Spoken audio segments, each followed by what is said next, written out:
People's Republic of China is using live drills to practice keeping United States armed forces from interfering in a hostile Chinese takeover of Taiwan. While you may be able to file this under the things we already know category, a Japanese think tank is making the point crystal clear. A recently published analysis from the Japanese Institute for National Fundamentals found the large-scale military exercises the PRC ran at the beginning of December were designed to practice stopping U.S. forces from approaching the waters surrounding Taiwan. China wants to employ an A2AD strategy, which is shorthand for anti-access area denial. And it's exactly what it sounds like. Stop the U.S. from getting access to Taiwan and the waters around Taiwan. To do that, China wants to prevent U.S. warships and aircraft from operating in what's called the First Island Chain. The First Island Chain runs from southern Japan, includes Taiwan, through the Philippines, into western Indonesia. 90 Chinese naval ships were spotted near Taiwan at the beginning of last December during those drills. And of those, the JINF says 18 frigates and destroyers were operating to the east of the First Island Chain. They were there practicing what China thinks it would take to keep U.S. forces locked behind the Second Island Chain, and that chain runs from more eastern Japan, includes Guam, and then down into more of the eastern Indonesia and the Papua New Guinea area. So this isn't the first time we've talked about these island chains and why China is trying to take Taiwan. So be sure to look up our past reporting on the Straight Arrow News app for a full background. But it basically comes down to microchips. Yes, the PRC has long maintained Taiwan is a part of China, but the self-governing island is also responsible for making some of the world's most advanced microchips. And everything from national defense to my kids' high score on Fortnite is dependent on these microprocessors.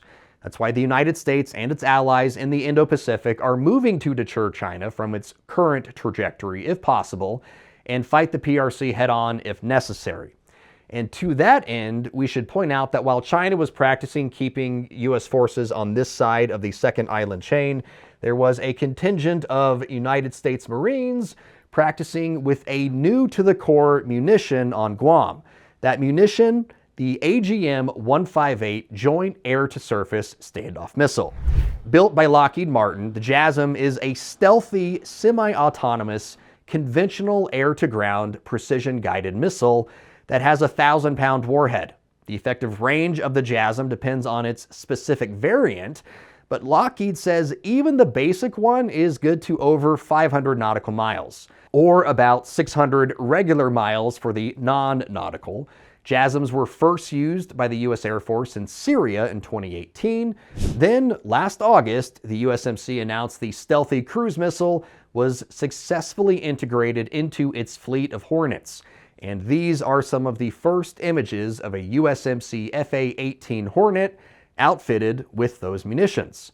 The photos were taken during a training relocation program in late January, where Marine crews stationed in the continental United States got to spend some time in Guam sharpening their tactical proficiency while performing flight operations in what could very well be a contested environment in the years ahead.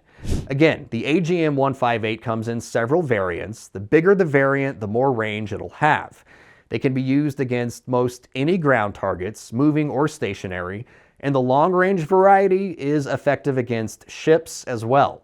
And as the JASSM name indicates, AGM-158 missiles are standoff weapons, meaning they are meant to be fired from outside of the enemy's air defenses. So while China may want to employ a A2AD method to box out the U.S., munitions like the AGM-158 and in all of its current and future iterations will be deployed to punch holes throughout the Chinese blockade.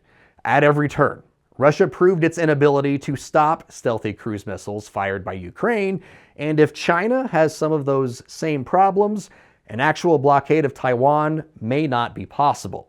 To get caught up on what led us to this point, and for the latest details as they unfold, download the Straight Arrow News app today.